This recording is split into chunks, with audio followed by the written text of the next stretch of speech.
Hi, I'm Barbara Dahm, the Unconventional Clinician. And today I want to talk to you about a subject that I think is really important, and that is stuttering and relationships. Could be friendships, but really I want to talk more about partners, finding that partner that you want in life. You know, so many people I know who stutter have said that they believe that they can't find the right partner for them because they stutter. Do you think like that? Are you looking at the future and saying, who's going to want me if I stutter? Or in the present, are you saying, I'm not going to go to this party, or I'm not going to meet somebody, or I'm not going to start dating people because I fear that I will be rejected for my stuttering? This happens all too often. But I want to tell you, I have loads of clients who come to me as people in a relationship or married, people who have found a partner, and they're really very happy with it. There are others who come to me before they go into the dating realm, as we say, and especially I have had a lot of people who have fixed up dates, matchmaking, and they come to me before because they think that their stuttering is going to have an effect on being fixed up with somebody who they would want to be in a relationship with. It runs the gamut, and that's because there are all kinds of ways of looking at this. You know, the first person I ever met who stuttered came to my fluency class when I was in university. And he talked to us about stuttering and how it affected his life. He stuttered a lot. And I went back to my dormitory and told one of the girls who I was friendly with, who I had just met at my fluency class. She looked at me. Oh, really? You met him? I'm dying to go out with him. Could you please fix me up with him? She didn't give a hoot that he stuttered. And maybe she didn't give a hoot because he didn't give a hoot. And that's what makes the difference. The way you look at yourself is the way people are going to look at you. If you think that you are not worthy of finding that partner, then you are going to project that wherever you go. You're going to keep yourself holding back, maybe not saying what you would really like to say if you do go out on a date. It's all the way you treat it. And that's what so much of stuttering is. It's your perspective. It's the way you're looking at it.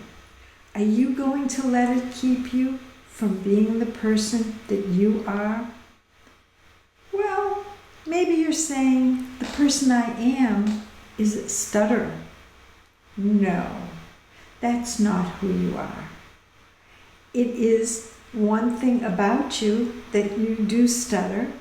I like to say it's that you're trying too hard to control your speech at times, because that's how I define stuttering, is trying too hard to talk without stuttering.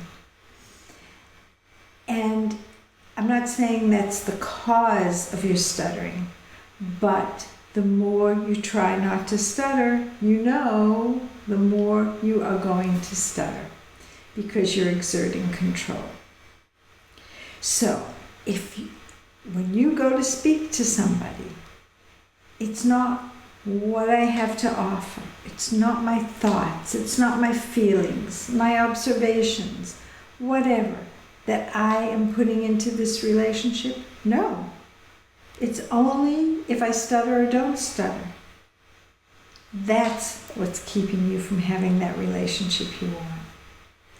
If you are open about it, if you accept yourself that yes, sometimes you do control your speech too much, okay, so it's not fluent, other people will look at it that way too.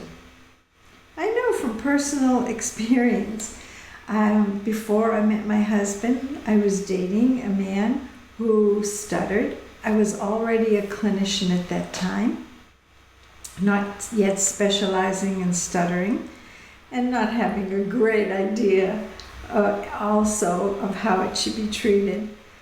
But it happened that he stuttered. And I didn't even really notice it, although it could be quite noticeable with facial tremors at some times.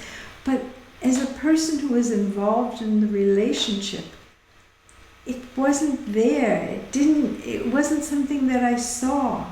And even though he wanted me to treat his stuttering, I poo-pooed it and didn't feel, oh, what do you want me to do that for? Of course, maybe if I knew what I knew today, I might say, okay, I'll help you out. But in any case, it didn't bother me at all. I didn't even pay any attention to it, and that's as a clinician. So you see, it depends on the person. It depends on what is coming from inside of you. Now, I know it's not easy to change those fears. I know it's not easy to look at your stuttering as just something that you do some of the time. I know that if you have been making stuttering the centerpiece of your character for a very long time, it is hard to change. However, you can work at doing that, and that's by looking at yourself differently. That's where you have to start. It's not going out there and just saying, I'm going to push, push, push, and all the time be feeling badly within yourself. It's looking at yourself and seeing the value of who you are. It's going there and saying, I have something to offer. I'm a great fan of writing things down. So my suggestion is, if you are feeling that stuttering is the most important thing about you, start writing down what other people might be seeing in you, what you see in yourself. Think of the things that you're looking for in a partner. And then look inside yourself and see, do I have these things? Are they part of me? If they are a part of you, but you're holding them back because of the stuttering, then let go. Let them emerge. Let those characteristics that are inside of you emerge so that other people can see them. That is the best thing that you can do to help yourself.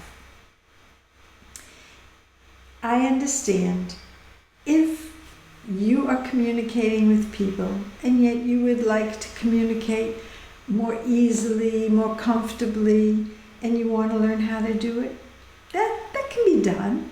That's what I do all the time. But it's not necessary for you to have flowing speech in order to have a flowing relationship. Don't confuse the two. So, get to know you, get to have a good relationship with yourself, and then you know what? Others are going to want to have that good relationship too. That's my advice for today. And if you like this video, be sure to subscribe and also ring the bell for notifications so you won't miss another video that comes up. We'll see you as I go on and give you my insights, what I have learned in the many years that I have been working with people who stutter. Bye for now.